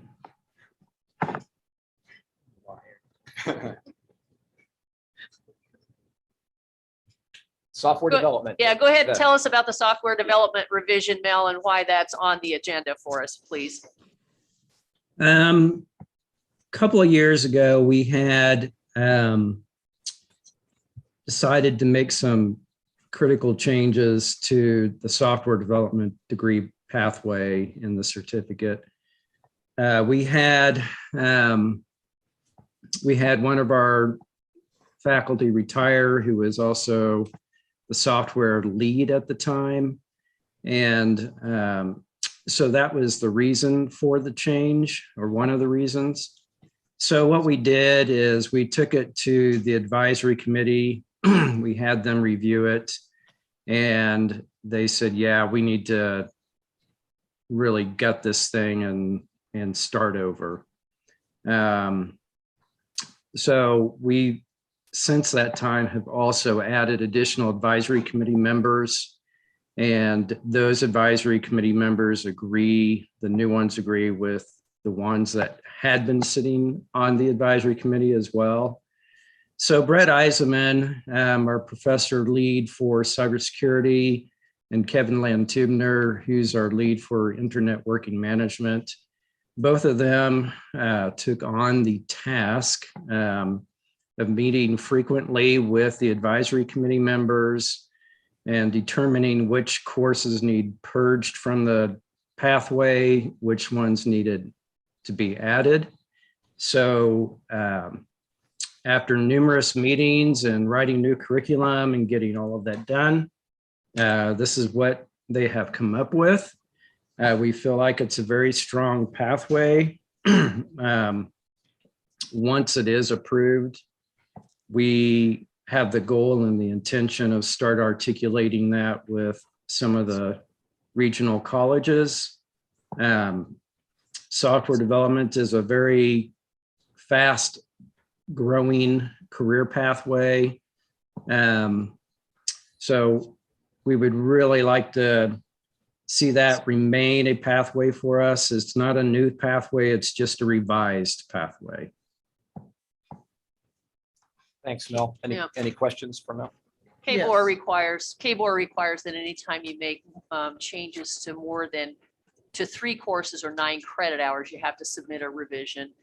There's no cost associated with this because it's just an update, but it'll go to KBOR. It has to go with minutes from the meeting that you guys have approved it. And KBOR just basically updates the courses that they have in their database. It doesn't go to the regents for approval or TEA like new programs do. It's just so they can update the stuff in their database. I guess my only question for Mel is how has our enrollment been in this program? Is it staying similar to everything? Yeah, I've got those numbers for you since you asked for them. So 2021, we're at 59 declared students. 2020, 60. 2019, 62. 2018, 80. And 2017, 91. So it's once it's dropped, it's flattened out. Okay. Yeah, part of that is we haven't had anybody out there to really recruit for it. And so once we do get this reapproved, we still have the funds to hire a full-time faculty to replace the faculty member who did retire. And even staying constantly level is better than the average of some of the other stuff that's just happening. It is, but we really believe there is a lot of potential to see this grow more than what we had for the high, actually. Right. So. And it's a good, strong field. Yeah, and Jessica or Esam help me. There potentially are more students even in this pathway. They just haven't declared their major, right? I mean, they could still be undeclared or, working towards those classes and enrolled in those classes. They maybe just haven't, through advising, declared that as a major, correct? Right. So sometimes students will either be undeclared, non-degree seeking, or they'll be in a liberal arts and sciences degree, especially if they know they want to transfer, because sometimes an AAS is generally seen as more of a terminal degree rather than a transfer degree. So they may take the core classes, but do so in the liberal arts. I have a couple of questions, if you don't mind. I'm looking at this, and my background, part of it anyway, my college is IT. I don't know why I was a cost accountant, but IT's where my degrees are. And I'm looking at this revision, and I think this is a very good basic revision. I think this is preparatory for a person to enter the field. They've got a lot of basics in here. And I think I don't have any fault with that, but I do want to know, I'm interested to know, how does this fit in with any of the very popular software development certificate programs? That's my one question. And then the next question I would have is, how many of these courses would transfer to a four-year university in Kansas, or say in Columbia, Missouri? Yeah, those are good questions. So the certificate, we have the software development certificate, within that certificate, and I can't tell you exactly which credentials, but there are various credentials that students can get. And so while they're getting those credentials, they can stack them and then at the end get the certificate. And then if they choose to, they can go on and get their associate degree. In response to your second question, we have great articulation agreements with Friends University and Wichita State. Our goal is to continue that and have this as part of those articulation agreements. As far as other state schools, we're meeting with Fort Hays State University this Friday, actually, to talk about another articulation agreement. And this will be part of that conversation. Those are the two or the three primary universities we work with on articulation agreements. We have talked to KU, we have talked to K-State. Both of those schools have flat out told us, regardless of what program, they want to articulate a full 2-year degree with us. They will not? No. They give you a reason? Oh, they said we can choose whatever students we want. We don't have a problem recruiting students, and it's not a Butler thing. It's a community college thing, and it's really a K-State KU issue is what it is. So, You know, I was never going to get any education in IT, but when I went to Boeing, I could get a clearance very easily. So one of the things I did was travel around in different organizations, and I found myself learning COBOL, and then it was Fortran, and I'm like, what am I doing here? But it gave me a good background to learn just those old languages. And I'm Oracle certified Master Java is a really good certificate to get. And I guess I'm wondering at any time, can people test for those certificates, and can they use any of this for those certifications?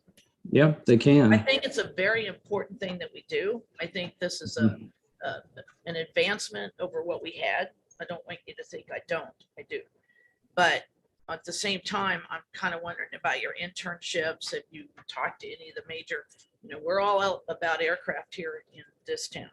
Unfortunately, I mean, in this area, it's those are where the really high paid job, and so many of them have outsourced so much of their IT work. So I'm just wondering, where are their interns going to go? You've obviously already thought about this, and I'm just wondering, where do they go now? We have smaller companies and mid-sized companies that our students are currently interning with. We've actually had many of our students turn down internships. They're just too busy.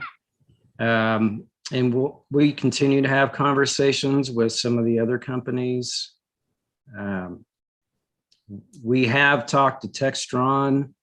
We haven't solidified like a memorandum of understanding with them or an MOU, but we're always having those conversations. Yeah, and there are some smaller companies. So, I mean, I just know of some that have some pretty decent in-house IT organizations that might be willing to sponsor. So, but you're saying that you're got too many students turning them down already. So obviously, but there are about 20 certificates that I think are so important. And the top 10 would be wonderful if we could somehow promote our program by telling them that, you know what, you get done with this AS or halfway through it, you're going to qualify for 50% of that Oracle certified or Amazon Web Services or any of those things. I mean, I think it would just be a great tool, but hey. And what's on the floor here, or what we'll be asked to vote on today, is simply approving the update to the curriculum. Yeah, this is an existing program. It's already going full speed ahead. You don't need to tell me that, I know. Okay. But I still had questions. Nope. Do you have anything else? Nope, but I'll motion to go ahead and approve it. Okay. Do we have a second? Second. Okay, so we've got a motion to approve the program revision. Yeah. Any further discussion? Hearing none.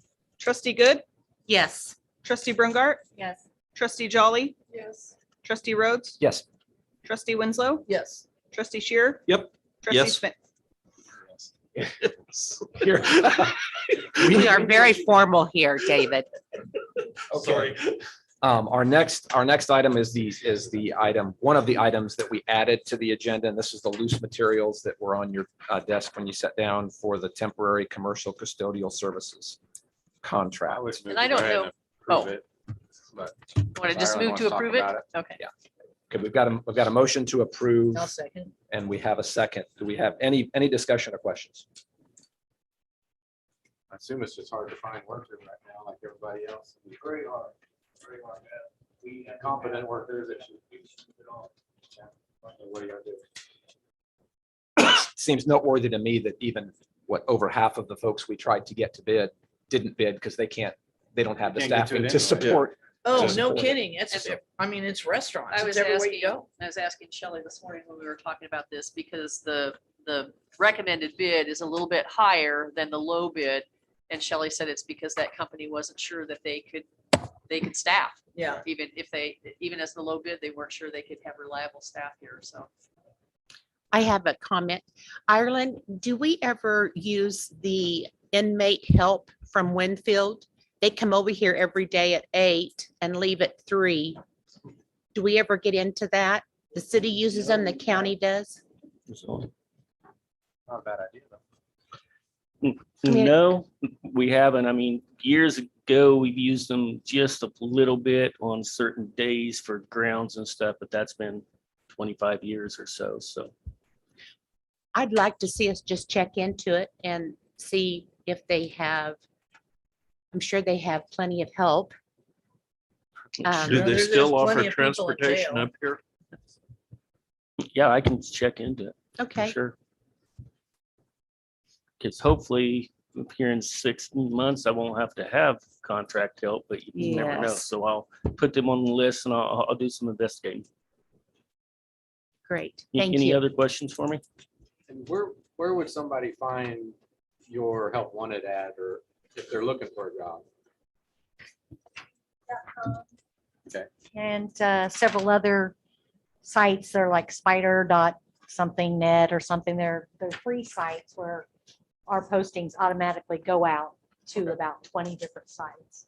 And then occasionally we'll post on A4 advertising like Career Builder or higheredjobs.com, not for custodials Right, per right. se, but for, some higher level jobs that we need more skill set. But yeah.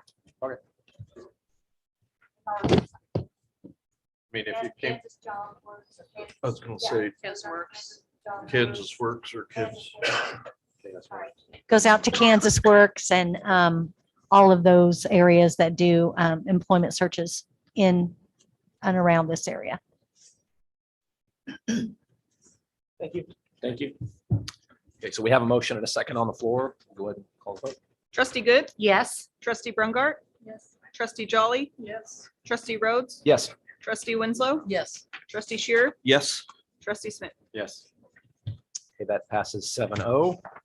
Okay, moving on, if you turn to page 71 in your board book, this is the first of the other two items that were moved from the consent agenda to the regular agenda. I guess just my main question is to verify that it's at least revenue neutral. I assume it is. The Grand The- Canyon one. Yeah. Yes, not- the It's just an articulate. articulation agreement. Yeah, there's no cost associated. That's just what I want to make sure. Okay, I move that we approve the articulation agreement, or will it still be a part of the consent? No, we took it off the consent. Okay, so I move that we approve the articulation agreement with Grand Canyon University's nursing program. Do we have a second? Okay. Any further discussion? Yes. Hey, hold on. Mary Martha. Yes. So where are we going to get these students? Like, would they be from the Grand Canyon, Arizona area? So this would be for Butler students that wanted to continue on. So Oh, to get which, the other and it's an way. online program. Yes. Perfect. Okay. There's not going to be probably very many students that do it. And every once in a while, we'll have an institution like this that wants to do an articulation agreement. But the chances of our students headed that direction, or the fact that we would promote them to go that direction? Probably not, because we have a strong relationship with KU. Right. You know, Mhm. and our students go to WSU's nursing program and stuff like that. So this was at the request of Grand Canyon to set up the articulation. Perfect. Thank you very much. Do you have a question? Yeah, well, not a question, but I did do some research and I was really bothered by some of the information I found online regarding accreditation and so forth. So I would just ask that as far as nursing objectives, you know, we have to go through the, what do they call that organization where it's a separate. ASBN, ASIN? Yeah, it's separate from HLC. I would just ask that we be extremely careful to make sure that they keep up, they stay in good faith standing. Did you find accreditation issues with? Yeah, with I Grand did. With Grand Canyon? Yes. What'd you Oh, find okay. out? Well, I'm not going to discuss it in a public meeting, but you know what? Well, it's probably Anybody a can, public we need to, website. but it doesn't matter. All I'm saying is anyone can do this research. Any one of us on the board. I did some research. I was not happy with only some of the information I found. So I'm saying, as a representative of my district, I just want to make sure that we are steadily watching and making sure that they're doing everything that they are supposed to do to maintain their program accreditation. That's all, because the last thing I want to do is sully the name of Butler. Well, we aren't going to have anything to do with Grand Canyon's accreditation. We can't do anything about that. That's their institution. All we can do is I maintain don't our even know own. when I want to be associated, but I'm just saying, okay, that's the only Well, comment I wanted to make. Tom can, we can, And I'm seeing that all their nursing programs had earned reaccreditation. Right. I'm Uh, just, On August 20th. right, of last year, so. well, but they don't do them every year. And there was a loss in there, but at any rate, I'm not trying to hold anything up. I'm just asking for us to be very cognizant, because this is what happened with Pratt. And we just took over their program, or at least we are affiliated with them now as Not with well. Pratt. That's what I was told. No, we're with Cowley. Cowley. No, I'm- Pratt is going with Bart. Cowley has asked us to partner with them. So what happened to the Pratt? We were going to look No, at we've Pratt never, as well. no, we weren't. Pratt is affiliating with Bart. Okay. We've never had conversations about Pratt coming to us. Well, I'm glad, because that would be another one that had some accreditation issues. Yes, they did. But at any rate, I just want to be very careful. That is one of our STAR programs, and I want to protect it as much as I can. So that being said, that's all I have to ask questions. Any additional questions on the articulation agreement? Dr. Neville, thank you. Trustee Good, Yes. trustee Brungart, Yes. trustee Jolly, Yes. trustee Rhodes, Yes. trustee Winslow, Yes. trustee Shearer, Yes. trustee Smith. Yes. Okay, that passes 7-0. Moving on, this was the other item, campus ESP that was moved off the consent agenda. It's on page 79 of your board book. Shelby, you had questions on this one? Yeah, I was just curious, is this something that'll help the parents be more involved with the kid? Because I've run across, you know, how teenagers are, they don't get a good grade, like, what are you talking about? I don't know what you're talking about. It's like, hey, where's your report card? What's going on? You know, and it's like, oh, that's what you did all last semester. Not enough. Sorry, Paisley. Sorry, I'll do anything for a laugh, even though I. Still have purpose, so unfortunately, we're not going to be able to violate the student's Right. I mean, purpose. yeah.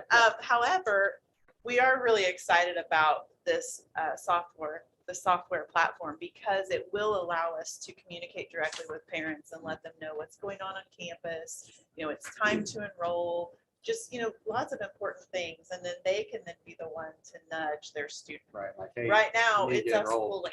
Yes, it's us pulling. And Because so- sometimes we're out of sight, out of mind, and it's like, when's that date again? And they're like, I don't know. Right. It would be very Yes, helpful. and you've probably received some things in the mail to say to the parents of, that's kind of our extent, the extent of our parent engagement, or if you come to a A parent lot of stuff comes to orientation. them and you put it in their slot. They Unless you open their mail and look. Right, Even yes. get So anything this on will allow you to sign up for as much or as little information as you want to receive. We don't create all the content, which is good because that would be a full-time job. But we will have someone in-house within admissions, and then there'll be somebody in student life for the current student portal. So we'll have that perspective piece and the current student piece. I just want to talk about it a little bit and say that parents being involved is much better than not. Yes, yes, I would agree. Thank you. Jessica, does the student sign off on it to allow her parents? So the on it? student, the way that the company works, as I understand it, is they will email the students and say, we have this parent portal now available. Please pass this on to your parents or guardians. Okay. And then the parents and guardians sign up for the portal. And then they can opt into, a monthly email or a weekly email. The research that's been done shows that parents want to be involved, to Shelby's point. And then also during the pandemic, the level of engagement has increased dramatically and their expectations have increased. And so I think this is really going to help us meet that parent need. And then hopefully help our students be more successful in the long run. Where did you find about this? Where'd you find out about this? Let's see. We were in conversation with an institution about it. So I asked some questions and then went from there. You mind if I ask what institution? Just trying to consider what our competition is. Yeah, it wasn't a local institution. It was in another state. I must say, though, that when I taught out here, it was a relief to know that parents could not contact me for a grade for their child. This will not change that. Okay, good. This is not that kind of communication. Any other discussion? So, I move that we approve it. yeah. I second. Okay. You can have it, Julie. Okay, it's been moved and seconded to approve the campus ESP program as presented in the board book. Trustee Good? Yes. Trustee Brungart? Trustee Jolly? Trustee Rhodes? Yes. Trustee Winslow? Yes. Sorry, Trustee guys. Shear? Yes. Trustee Smith? Yeah. Yep. Throwing me Yep. off. Okay, that passes 7-0. Yep. May I say Would that? entertain a motion to approve the consent agenda as it was amended. I so move we approve the consent agenda as read and presented. Second. Call that vote. Trustee Good? Yes. Trustee Brungart? Yes. Trustee Jolly? Yes. Trustee Rhodes? Yes. Trustee Winslow? Yes. Trustee Shear? Yes. Trustee Smith? Yes. Okay. Dr. Kroll, the supplemental information. Supplemental information starts on 92. I think ESOM has a couple of things that he wants to point out on the performance indicators on page 92. In your book, they're gray, but the electronic copy you had that was highlighted in green. So I need money. Yeah. Conversation. I was going to say I need money, but that's a different. okay. For the key performance indicators, since we come here not that often for them, I know last time, Shelby, you mentioned it's a good idea to recap them and put it in context. So I think it's a great idea, especially because we do have some new trustees. You'll see there are two changes, two updates. One of them is retention, which remained unchanged. If that sounds, oh, well, so mediocre, think about it that last year across the board on community colleges, retention went down 2%. In fact, the average community college retention right now in the country is 52%. What do you think the main reason for that is?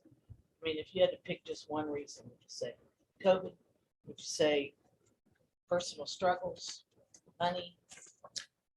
I think you've hit on all three, and all three of them are related in that sense, that because one of them kind of affected the other, the struggles, and then the money. I teach at another institution, and that's something I see too. It kind of your childcare issues, and then health issues, and money issues. So it does affect it. I think you're absolutely right. If I had to bet on it, it would be those three. The second thing you notice, which gives me great pride to come here and share with you, is our graduation rate. As you notice, it is the highest it has ever been, 31%. And again, just to put it in context, when I started here 11 years ago, it was about 22%. I wish I could tell you I take the credit for it. I don't. When Dr. Krull started here, it was about 23%. This is not an accident. It has happened because all of us together, including the board, has done a few things intentionally. One of the things that we were talking about a little while ago were undeclared majors. I think that's a big part of it. If you remember, or some of you remember, about 4 years ago, we slowly moved into pathways, where we intentionally were asking students who are coming in to choose a major, choose a path, and find a cohort to move with. That literature tells us that's a huge thing when people can belong. Whether it is in a sports team, whether it's in a fraternity like I was, whether it's in a cohort of similar goal-minded people, they like to stay and complete. And that's what you're seeing finally. And those are things which we introduced into the protocol for our admissions folks, for our advising folks. They engage with students at the front end. The other thing which helped, and there was another question about it, how our students go after graduation to companies and internships. One of the other things we do at the front end more and more now, and this is again where you come in. When, I joke about it every year, I come before you to ask for money for something called MC, the market database. That's something now it is on the fingertips of our advisors as well, and our admissions counselor. They engage with the new students. That if you choose this path, this is what you're looking at. If you choose this path, this is kind of what you're looking at. So together, we have been able to reduce the number of undeclared students in the last 5 years by about 20% or so. There's still a lot, but you see that reflected in these numbers. From today's 31%, that's a pretty huge jump. And I'm hoping with this we'll continue in that direction. And finally, something, these are good academic numbers. Very proud of it. I think all of us should. But there is a dollars and cents issue here. A little while ago, you heard Dr. Krull talk about our resource development director in our grants meeting. This year, I think we are at about 1.8 million so far in third-party resources. You know what one of the first things grant makers ask for? What is your retention number? Where is it going? What is your graduation number? Where is it going? And our performance agreement with the state of Kansas also asks for those completions. So all of it together, yes, it's great academically, but it's also good for the bottom line. So we don't have to come back to you and say, no, the mill levy there. You know what I'm talking about. Exactly. So it's both academic and it's financial. And this is something I think we have done together, including the board. So I appreciate the support that you have given us. And people who give grants love to give grants to successful. Yeah, absolutely. I'll be happy to take the easy questions. My boss takes the hard ones. Okay. Can I retract that recognition?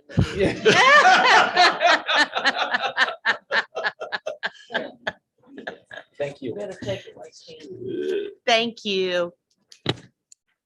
Thanks, he's on. To show off your socks. Oh, let me Those are see pretty him. awesome. Oh, easily. Yeah, It's total data. Following on the following pages are the KPIs for some of the strategic priorities. Please note on 94, we talked about the Aviso Aspire Award. And this is an update again of the Aviso usage and part of the reason that we were recognized. You can read through that on your time and see, but that's part of the reason that we were selected for that award, I'm sure. Board calendar, again, let me highlight, and I'll make myself a note to remind you, work session's not on the 28th, but we've moved it to the 21st. So we'll I'll make myself a big note and send you, probably what I'll do is send you all a calendar invite, okay, to create that change. Thank you. And then again, as you look down through the spring activities calendar, look for those theater productions and the music productions. Mark down March 4th, please, and try and come to the auction. It's really a fun evening and pretty inspirational. The generosity of the folks that are in the room to support our students and support foundation operations is pretty phenomenal. And I think that's what I have. Dr. Kroll, when we were in Topeka at the Community College Day, Treasurer Lynn Rogers gave a check. Oh, yeah. Did we get any of that money? Yes, you know what, and I don't know how much Heather was gonna go ahead and send that list to us. Yes. And I haven't gotten that email from her Okay. yet, so I don't know how much we got. But Okay. there, Lynn Rogers was there because there was, what was the word that you used? Well, it's just lost. It's money that's, that hasn't been claimed, unclaimed, Unclaimed. yeah. Unclaimed. And he brought a check, it was about $11,000. $11,000 collectively for the community colleges. And there were individual community colleges that had some dollars on that, but I We don't, didn't get the whole 11. I don't think so. I don't know how much we No. got. We maybe got, I don't He know. said that there was like one that got like $1 something and it went up to Yeah, 3,000 or 4,000, Yeah. just different things. Just one. yeah, no. Yeah. I'll ask Heather about it, so she was gonna send that to us. Would entertain a move to motion to adjourn. adjourn. Oh. I'll second. And just like that. Discussion? We don't need discussion. Trustee Good, Yes. trustee Brumgart, Yes.